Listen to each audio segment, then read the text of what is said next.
Assalamualaikum warahmatullahi wabarakatuh. Apa kabar teman-teman? Semoga kalian baik-baik saja. Perkenalkan, nama saya Rafita Zanuba, nomor induk mahasiswa 934202520 dari Prodi Perbankan Syariah kelas 2A.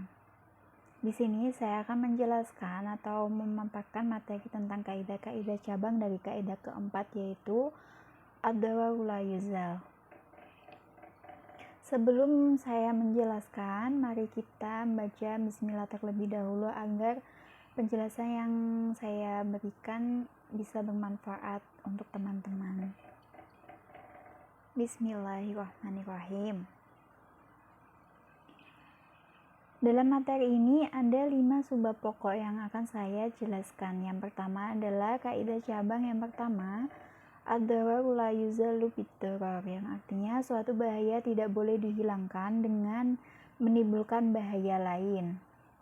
Kemudian kaidah cabang yang kedua adalah ad-dararul asyaddu yuzalu bid-dararil akhafi, yang artinya bahaya yang lebih besar dihilangkan dengan bahaya yang lebih ringan. Kemudian kaidah cabang yang ketiga, yahtamalu ad-dararul khasi lidaf'i ad-dararil ammi, yang artinya melakukan bahaya yang khusus untuk menolak bahaya yang umum.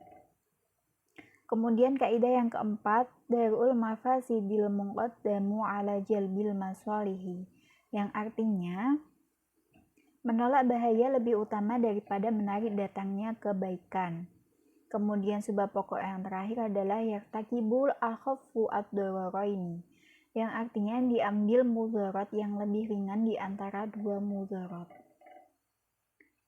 Kemudian di sini saya akan menjelaskan lebih jelas mengenai kaidah cabang yang pertama, yaitu ad-dararu la yuzalu bid-darar, yang artinya adalah sesuatu bahaya tidak boleh dihilangkan dengan menimbulkan bahaya lain.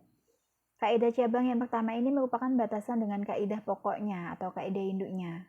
Hubungan kaidah pokok dengan cabang merupakan hubungan antara induk dengan anaknya, yang dimana cabang merupakan anaknya dan kaidah pokok ad-dararu la yuzal merupakan kaidah induknya. Maksud dari kaidah cabang ini adalah suatu bahaya tidak boleh dihilangkan dengan menimbulkan bahaya lain atau baru yang kadar tingkatannya sama dengan bahaya yang ingin dihilangkan, atau kadar tingkatan bahayanya lebih besar dari bahaya yang ingin dihilangkan.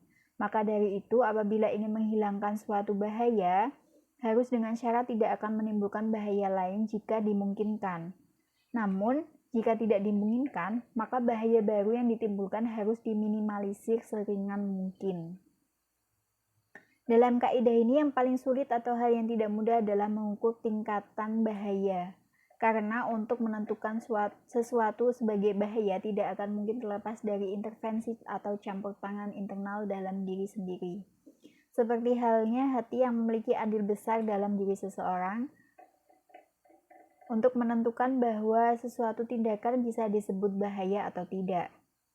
Menurut Jet Al-Rob, mengatakan bahwa al-darar atau bahaya termasuk ungkapan perasaan hati al-ma'ni al-wujdaniyah yang tidak memiliki batasan tertentu, dikarenakan masing-masing individu memiliki kepekaan perasaan berbeda-beda dalam merespon sesuatu. Dalam hal ini, pakar balaghah tidak mampu mendefinisikan batasan secara konkret. Contoh dari kaidah cabang yang pertama ini adalah apabila ada dua orang yang bersepakat untuk bersama-sama atau syirkah menempati rumah yang masih memerlukan pembenahan dan perawatan, sedangkan salah satu dari mereka tidak mampu untuk melakukannya, maka yang satunya tidak boleh memaksakan bagi yang tidak mampu ikut andil dalam melakukan pembenahan dan perawatan tersebut, karena dengan pemaksaan akan menghilangkan darar bagi dirinya, namun mendatangkan bahaya lain untuk pihak yang satunya. Demikian ini berarti darar yang tidak bisa dihilangkan, karena darar yang satu hilang tetapi menimbulkan darar yang lain, dan begitu seterusnya. Kemudian kaidah cabang yang kedua adalah ad-dararul asyaddu yuzalu bid-dararil akhafi, yang artinya bahaya yang lebih besar dihilangkan dengan bahaya yang lebih ringan. Secara tersirat, kaidah ini menegaskan bahwa untuk menghilangkan suatu bahaya Disyaratkan harus tidak menimbulkan bahaya lain. Dalam kaidah cabang ini, maksudnya adalah suatu bahaya bisa dihilangkan dengan menimbulkan bahaya lain, tetapi dengan syarat bahaya yang akan ditimbulkan tidak lebih besar tingkatannya dengan bahaya yang akan dihilangkan. Oleh karena itu, seseorang yang ingin menghilangkan bahaya dengan menggunakan kaidah ini harus mempertimbangkan atau memperhitungkan kembali terlebih dahulu dampak yang akan ditimbulkan.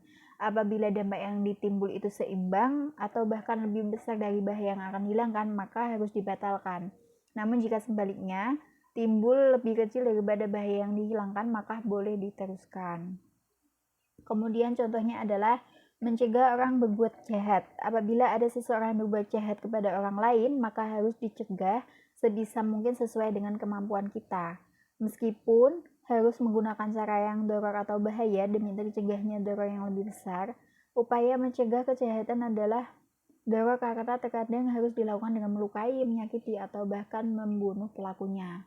Karena jika tidak melakukan pencegahan terhadap tindakan kejahatan adalah doror bagi yang doror besar bisa berakibat kejahatan berdampak merajalela, baik kejahatan manusia, harta benda, jiwa maupun yang lainnya. Oleh karena itu, doror yang dilakukan demi terjaga yang lebih besar adalah sebuah keharusan. Kemudian kaidah yang nomor 3 adalah yahtammalu ad-dararul khasi lidaf'id dararil ammi, yang artinya melakukan bahaya yang khusus untuk menolak bahaya yang lebih umum. Secara substansial sudah terakomodir di dalam kaidah terdahulu. Namun kaidah cabang ini merupakan kaidah yang sangat penting demi tujuan syariat Islam dalam upaya kemaslahatan umat. Dalam syariat Islam mempunyai tujuan melindungi manusia baik menyangkut agama, jiwa, akal, keturunan maupun harta bendanya. Segala sesuatu yang bisa menodai atau merusak salah satu dari 5 hal tersebut merupakan kejahatan yang wajib dihilangkan sebisa mungkin. Untuk merefleksikan tujuan-tujuan tersebut, maka kejahatan yang bersifat umum harus ditolak, meskipun harus dilakukan dengan cara menggunakan bahaya yang bersifat khusus. Untuk tujuan tersebut, syariat Islam melakukan hukum potong tangan yang bertujuan untuk melindungi harta, menerapkan perang melawan orang kafir yang menyerang, dan penerapan lain darur yang bersifat khusus tersebut harus dilakukan demi terhindarnya darur yang bersifat umum. Semisalnya ada pencurian, maka harus dilakukan hukum potong tangan agar pencuri tersebut tidak merajalela dengan mencuri untuk yang kedua kalinya atau yang ketiga kalinya. Contohnya juga terhadap pencekalan terhadap dokter atau tabib gadungan. Hukum pencekalan ini tentu dirasakan sangat berat bagi kedua orang yang berprofesi sebagai pelayanan jasa tersebut. Namun bukan hanya dokter dan tabib saja, terdapat banyak juga profesi lain yang bersifat jasa seperti halnya guru atau dan yang lainnya.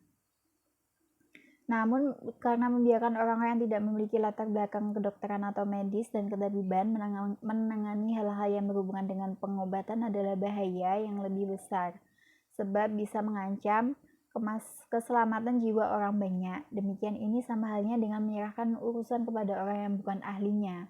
Maka untuk melindungi keselamatan jiwa masyarakat hifz al-nafs, segala sesuatu yang bisa mengancam harus ditolak. Sama halnya dengan guru, apabila terdapat guru gadungan atau guru abal-abal, maka tidak bisa diteruskan karena bisa menimbulkan suatu ajaran yang bertentangan atau ajaran yang tidak benar. Kemudian kaidah yang keempat, darul mafasidi muqaddamu ala jalbil maswalihi, yang artinya menolak bahaya lebih utama daripada menarik datangnya kebaikan. Kaidah cabang yang keempat ini merupakan berdasarkan ayat Al-Quran surah Al-Baqarah ayat 219 yang berbunyi, yas'alunaka 'anil khamri wal maisiri qul fihima itsmun kabirun wa manafi'u lin-nasi wa itsmuhuma akbaru min nafi'ihima. Yang artinya mereka bertanya kepadamu tentang khamr dan judi. Katakanlah, pada keduanya terdapat dosa yang besar dan beberapa manfaat bagi manusia, tetapi dosa keduanya lebih besar dari manfaatnya. Kemudian menolak mafsadah atau kerusakan lebih diprioritaskan daripada mendatangkan kemaslahatan. Hal ini karena perhatian syariah Islam terhadap manhiyat, hal-hal yang dilarang, lebih ketat daripada perhatiannya terhadap makmurat, hal-hal yang diperintahkan. Seseorang diperbolehkan meninggalkan sebagian kewajiban karena musyaqqah yang terbilang ringan, sebagaimana diperbolehkannya seseorang sholat dengan duduk dalam keadaan sakit, berbuka dan menjamak sholat bagi orang yang musafir, dan lain sebagainya. Tetapi syariat Islam tidak mengizinkan melakukan larangan-larangan agama, terutama melakukan habair atau dosa-dosa besar kecuali dalam keadaan darurat.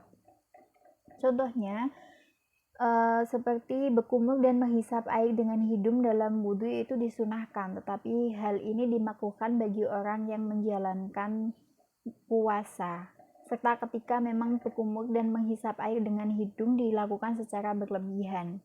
Dalam kasus ini, mencegah agar puasa tidak batal lebih diutamakan daripada melaksanakan kesunahan dari wudhu. Kemudian yang terakhir adalah kaidah cabang yang nomor 5 yang berbunyi yaktakibu akhaful ad-dararaini, yang artinya diambil mudarat yang lebih ringan di antara dua mudarat.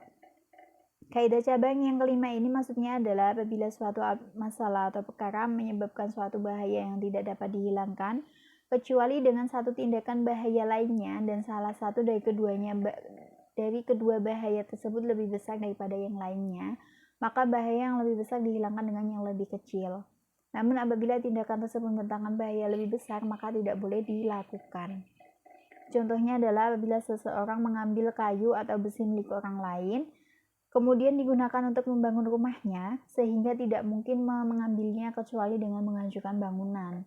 Jika nilai bangunan lebih besar dari nilai barang hasil merampas, maka harus diganti dengan yang senilai. Namun jika lebih rendah, maka pemilik barang yang diambil berhak menuntut pencabutannya kembali barangnya dari bangunan tersebut atau menuntut ganti rugi pada perampas. Terima kasih. Itulah yang bisa saya jelaskan tentang kaidah-kaidah dari kaidah keempat. Apabila ada salah kata atau perbuatan, saya mohon maaf sebesar-besarnya. Wassalamualaikum warahmatullahi wabarakatuh.